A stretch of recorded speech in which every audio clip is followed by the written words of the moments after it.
What would you do if the people you trusted most turned your life into a lie? I'm Emily, and this is how I unraveled the betrayal that nearly destroyed me and how I fought back. It started with a whisper, a gut feeling I couldn't shake. My husband, David, had been distant for months. His late nights at the office, the curt replies, the way his eyes avoided my night wasn't just stress. My mother-in-law, Margaret, was always around, her smile too tight, her words too calculated. They'd been close, sure, but this felt different. Sinister. I'd catch them murmuring in the kitchen, their voices dropping when I entered. I'd find notes in David's pockets, scribbled in Margaret's precise handwriting, with phrases like, stick to the plan, and she can't know. My heart sank each time, but I told myself I was paranoid.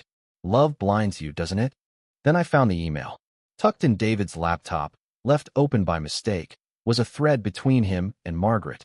She's too comfortable, Margaret wrote. We need her gone quietly.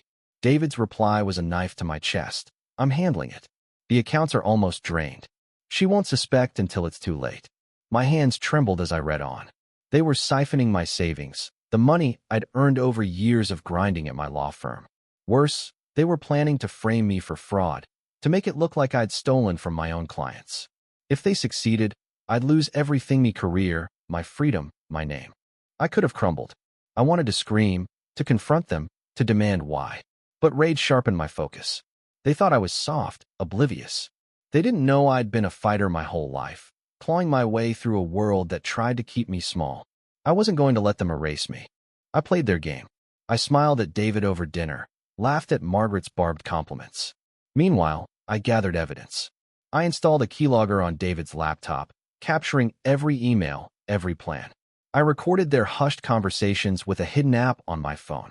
I contacted a private investigator, a grizzled ex-cop named Tom, who dug into their financial trails.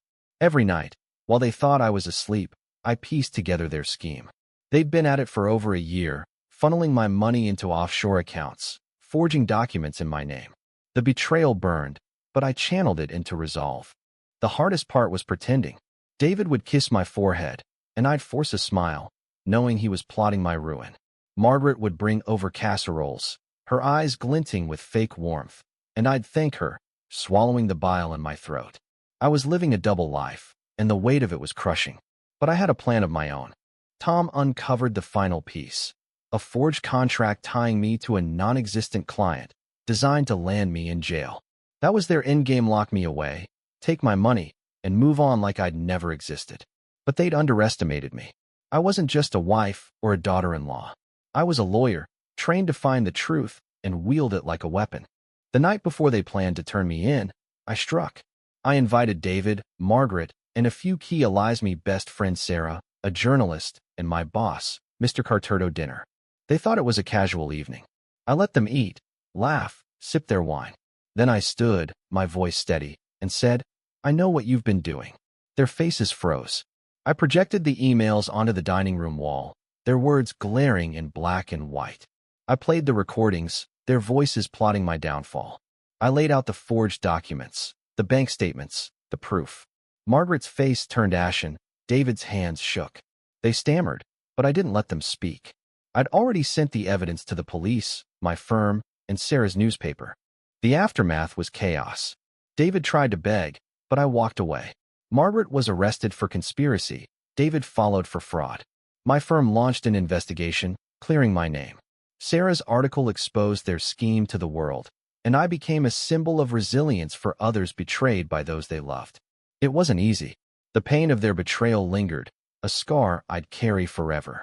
But I rebuilt my career, my life, my trust in myself. Looking back, I see the lesson.